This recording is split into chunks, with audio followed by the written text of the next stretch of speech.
सर्वप्रथम सगळ्यांना श्री स्वामी समर्थ. श्री स्वामी समर्थ. जय जय स्वामी समर्थ. सगळ्यांना आजचा दिवस छान आरोग्यदायी आनंदाचा जावा आणि तुमच्या मनातल्या सगळ्या इच्छा पूर्ण असे स्वामीचरणी प्रार्थना. सुंदर दिवसाच्या सुंदर शुभेच्छा. दिवाळी झाली. दिवाळीहून घरी आलो, म्हणजे मी माहेरी गेलेली होती. माहेराहून परत घरी आलो. घरी आल्याच्या नंतर मी दुसऱ्या दिवशी ना पूर्ण देवघर क्लीन करून घेतलं. म्हणजे मी दिवाळीच्या आदल्या दिवशी, म्हणजे ज्या दिवशी आपली धनतेरसची पूजा झाली ना, त्याच्या दुसऱ्या दिवशी मी पूर्ण स्वच्छ केलं होतं, पण त्याच्यामध्ये परत धूळ झालेली होती. तर मी ते पूर्ण स्वच्छ करून घेतलं. आणि जेव्हा दिवाळीच्या वेळेस आहे ना, मी देवघरामध्ये टाकण्यासाठी हा पिवळा कपडा आणलेला होता. तर तो आणताना मी 1 मीटर आणला होता. तर त्यातला अर्धा आहे ना मी अगोदर टाकलेला होता आणि आता हा उरलेला आहे ना, तर तो मी आता टाकून घेते. तर जो टाकलेला होता तो मी स्वच्छ धुवून घेणार. तर छान वाटतो पिवळा कपडा. तर इतका छान वाटत होता तो पिवळा कपडा. तर मी काय केलं मग त्याच्यानंतर देवसुद्धा क्लीन करून घेतले, म्हणजे स्वच्छ करून घेतले. जे लिक्विड मी तयार करते, मी एका व्हिडिओमध्ये तुम्हाला दाखवलेलं आहे मी लिक्विड कशा पद्धतीने तयार करते. तर त्याच लिक्विडनं मी हे पूर्ण देवेनं स्वच्छ करून घेतले. तुम्हाला दिसले असतील एकदम क्लीन, म्हणजे एकदम चमक मारत होते देव. तर परत मग मी देवांची जिथल्या तिथं स्थापना करून घेतली. तर चला म्हटलं तुम्हाला थोडंसं देवाचं दर्शन देते. तर हे बघा इतके छान देव दिसत होते आणि एकदम प्रसन्न वाटत होतं. तर इथं मी छान अशी ही पूजा करून घेतली. आणि बरेच जण म्हणतात की कुंकू लावल्यामुळं देव काळे पडतात, म्हणजे जिथं आपण कुंकू लावतो तो भाग काळा पडतो. पण मी काय करत असते, तर सर्वप्रथम मी ना चंदनाचा टिका लावून घेते, थोडासा ओला करून, आणि त्याच्यावरती मी कुंकू लावत असते. तर त्याच्यामुळं काय होतं, देवही काळे पडत नाही आणि दिसायला एकदम छान दिसतात. म्हणजे कुंकू लावल्यामुळं देवाला वेगळीच शोभा येते. तर इथं मी छान असा म्हणजे देवाचा शृंगार करून घेतला. आणि मी हे टोपसुद्धा आणलेले होते विठ्ठल रुक्मिणीसाठी दिवाळीच्या वेळेस. तर ते तुम्हाला दाखवायचेच राहून गेले, तर म्हटलं चला आज दाखवून देऊया. तर मग हातोहात आहे ना हे थोडेसे मी काही परत भांडे होते तांब्या पितळाचे, तर ते म्हटलं चला मी दिवाळीच्या वेळेस पूर्ण स्वच्छ केलेले होते, पण ते परत खराब झालेले होते. तर मग मी परत म्हटलं आता थोडासा वेळ होता, तर म्हटलं चला आता हे पण स्वच्छ करून घेऊ हातोहात. तर इथं मी ते पूर्ण भांडे ना, जी भैया पावडर असते ना, तर त्या भैया पावडरनंच मी ते भांडे क्लीन करते. म्हणजे मी 2-3 लिक्विड वापरून पाहिले, पण ती लिक्विडमध्ये जी भैया पावडरमध्ये म्हणजे मजा आहे ना भांडे घासण्याची, ती मजा त्या लिक्विडमध्ये काही येत नाही. म्हणजे ते लिक्विडनं जसे पाहिजे तसे ते काही निघत नाही. पण जेव्हा ही भैया पावडर लावल्या जाते, तर ते तांब्या पितळाचे भांडे एकदम चमक मारतात आणि खूप दिवस टिकतात पण. तर इथं मी ते सगळे भांडे ना स्वच्छ करून ठेवलेले होते. तर मी जे आता त्यातले बरेचसे भांडे ठेवून पण देणार, जे कामाचे तेच ठेवणार, आणि बाकीचे भांडे ना मी ठेवून देणार, कारण मग ते नेहमी नेहमी घासावं लागतं. ते खराब झाले की, ते खराब झाल्याच्या नंतर मग आपल्यालाही चांगलं वाटत नाही. तर इथं माझ्याकडे ना हा सुद्धा एक आर्टिफिशियल प्लांट आहे, तर तो सुद्धा मी धुवून घेतलेला आहे. एकदम स्वच्छ साध्या पाण्यानं धुतला मी, तो काही एखाद्या लिक्विडमध्ये नाही टाकला, एकदम साध्या पाण्यानं मी तो धुवून घेतलेला आहे. तर इथं माझं सगळे म्हणजे ते तांब्या पितळाचे भांडे घासायचे होते, ते मी घासून झालेले. तर चला मी आता हे ना हे स्वच्छ कपड्यानं पुसून घ्यायचे. तुम्ही जेव्हा हे भांडे घासतात ना, तर हे भांडे घासल्याच्या नंतर काय करायचं, लगेच ते भांडे ना एकदम कोरड्या कपड्यानं, म्हणजे त्या तो ओला कपडा नाही पाहिजे, एकदम कोरडा कपडा असतो ना, तर त्या कपड्यानं लगेच पुसून घ्यायचे. तर त्याच्यामुळे काय होतं, ते भांडे आणखीन चमक मारतात. आणि तुम्ही जर ते तसेच 5-10 मिनटं ठेवले, तर त्याच्यावर लगेच डाग पडतात आणि ते डाग आहे ना मग ते काही परत निघत नाही, म्हणजे ते घासावंच लागतात. तर त्याच्यासाठी पटकन ते हातोहात पुसून घ्यायचे. तर इथं मी लगेच ते हातोहात पुसून घेतलेले.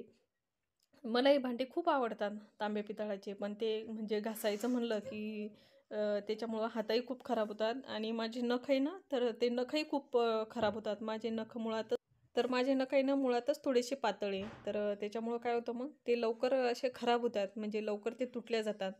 तर त्याच्यामुळं ते पावडरचा वापर जर जास्त केला, तर मग ते लवकर जास्त खराब होतात. तर मग मी काही जास्त वापरत नसते.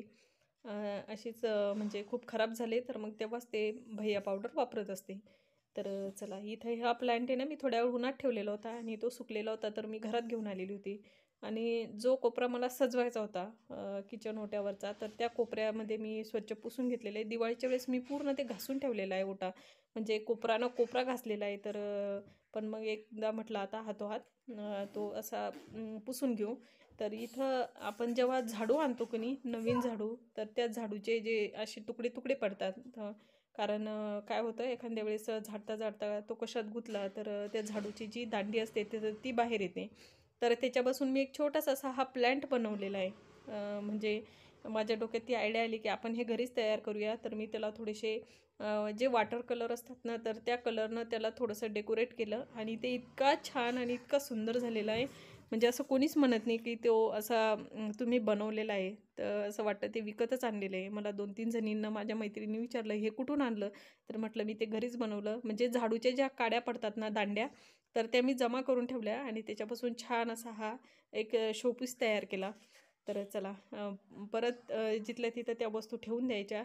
तर ही माझ्याकडे ना पाण्याची टाकी होती छोटीशी आणि त्यात काय होतं, पाणी ठेवलं तर ते पाणी प्यायलाही पुरत नाही आणि त्याच्यात घडी-घडी पाणी टाकावं लागतं. तर म्हटलं चला आपण याचा वापर ह्या पद्धतीने करूया. म्हणजे छोटीशी कुंडीसारखंच वाटतं ते, म्हणजे इतकं छान लूक येतं त्याच्यामुळं. तर इथं मी तो जो टीव्ही युनिट बनवलेला आहे ना, तर त्या टीव्ही युनिटच्या बाजूनं जो कोपरा आहे, तर त्या कोपऱ्यामध्ये तो मी सजवलेला आहे. तर छान वाटतो तो कोपरा पाहिल्याच्यानंतर थोडंसं ग्रीन-ग्रीन डोळ्याला पाहायला आवडतं आपल्या. तर म्हटलं चला त्या कोपऱ्यातच ते ठेवूया. त्याच्यानंतर मग मी काय केलं, ज्या पंत्या होत्या ना, दिवाळीच्या वेळेस आम्ही गावाकडे गेलो, तर त्या पंत्या मी तशाच भरून ठेवलेल्या होत्या. कारण एवढा वेळही नव्हता आणि आम्हाला लगेच दुसऱ्या दिवशी गावाला जायचं होतं. तर मग मी काय केलं, ते गरम पाण्यामध्ये थोडंसं आपलं लिक्विड टाकलं मशीनचं. म्हणजे मशीनमध्ये आपण जे लिक्विड वापरतो ते लिक्विड टाकलं आणि गरम पाण्यामध्ये जवळपास अर्धा तास भिजू दिल्या. तर हे बघा इथं एकदम स्वच्छ अशा ह्या पंत्या झालेल्या आहे. तुम्हाला दिसल्या असेल. माझ्याकडे ह्या पंत्या जवळपास 3-4 वर्षापासूनच्या आहे. ह्या तुम्हाला दिसतात ना, थोड्याशा काळ्या झालेल्या, तर त्या खूप दिवसापासूनच्या आहे. तर त्यासुद्धा एकदम क्लीन झालेल्या आहे. तर म्हटलं चला बाहेर थोडंसं कोवळं ऊन पडलेलं होतं, कारण आमच्याकडं आज ऊन थोडंसं कमी आहे.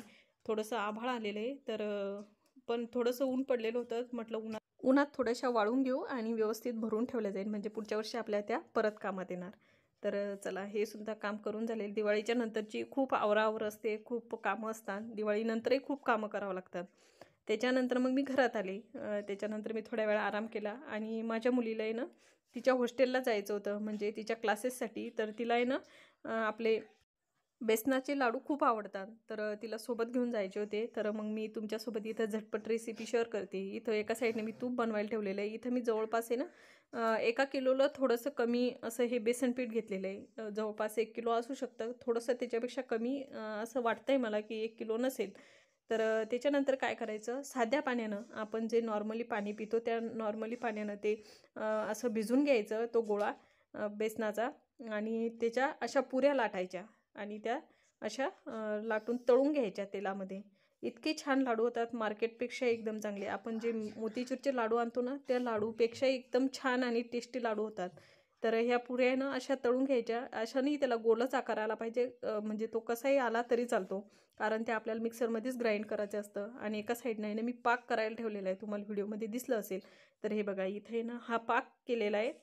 तर याच्यामध्ये मी जवळपास आहे ना 3-4 वाट्या पाणी टाकलं आणि त्याच्यामध्ये 2-2.5 वाटी साखर टाकलेली आहे. म्हणजे जेवढ्याला तेवढंच प्रमाण घ्यायचं.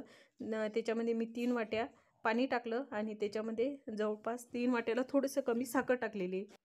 तर इथं तो पाकसुद्धा तयार झालेला आहे. तो पाक आहे ना थोडासा पातळच असतो. त्याच्यानंतर त्या पुऱ्या मी थंड होऊ दिल्या आणि थंड झाल्याच्या नंतर आहे ना त्या मिक्सरच्या भांड्यामध्ये त्याचे तुकडे-तुकडे करून त्या पुऱ्यांचे तुकडे-तुकडे केले आणि मिक्सरला ग्राइंड केलं. असं ग्राइंड करताना ना थोडंसं रवाळ करायचं. एकदम बारीक पिठी नाही करायची. थोडंसं रवाळ-रवाळ, म्हणजे खाताना असं वाटतं आपण मोतीचूरचाच लाडू खातोय. असं म्हणजे आपल्याला खाताना थोडीशी टेस्ट येते. तर इथं हे बघा अशा रवाळ पद्धतीनं मी असा हा मिक्सरला हे पूर्ण पुऱ्या ग्राइंड करून घेतल्या आणि त्याच्यानंतर आहे ना मी त्याच्यामध्ये ना ज्या मगजच्या बिया असतात तर त्या ॲड केल्या. खूप छान लागतात त्या खायला आणि दिसायला खूप छान दिसतो लाडू. आणि त्याच्यानंतर मनुके टाकले. तुम्ही तुमच्या आवडीनुसार ड्रायफ्रूट्स टाकू शकता. तिला जे आवडतात तेच मी त्याच्यामध्ये टाकलेले. तर तुम्हाला साईडनं दिसत असेल. तर इथं मी काजू आहे ना ते सुद्धा तळून घेतलेले होते तुपामध्ये. कारण ते वरतून तिला थोडंसं डेकोरेशन करायचं होतं, तर त्याच्यासाठी तिनं ते तळून घेतलेले. माझ्या मुलीनंच तळले ते. त्याच्यानंतर मी त्याच्यामध्ये ना जो पाक तयार केलेला होता तर तो पाक त्याच्यामध्ये ॲड केला. पण त्याच्यामध्ये ना मी थोडासा कलर टाकायची, म्हणजे जो खाण्याचा कलर असतो ना तर तो टाकायचं विसरले होते.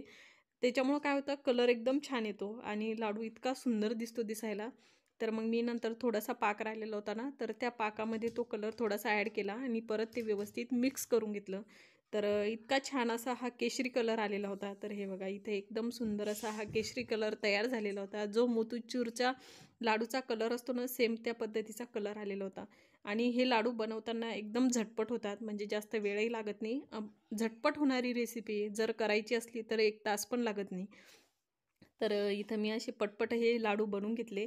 तर चला इथं छान अशी ही लाडूची रेसिपी मी तुमच्यासोबत शेअर केली. आज खूप सारे कामं मी तुमच्यासोबत शेअर केले. तुम्हाला व्हिडिओ कसा वाटला मला नक्की सांगा. आय होप तुम्हाला माझा आजचा व्हिडिओ आवडला असेल. व्हिडिओ आवडला असेल तर व्हिडिओला लाईक करा, शेअर करा आणि सबस्क्राईब करा. आणि जर तुम्ही माझ्या चॅनलवर नवीन असाल तर माझ्या चॅनलला नक्की सबस्क्राईब करा. भेटूया पण अशाच एका छानशा नवीन व्हिडिओमध्ये. तोपर्यंत तुम्ही स्वतःची काळजी घ्या. श्री स्वामी समर्थ. जय जय स्वामी समर्थ. श्री स्वामी समर्थ. जय जय Swami Samarth. I've seen a lot of change, been through a lot of pain. Some things are not the same.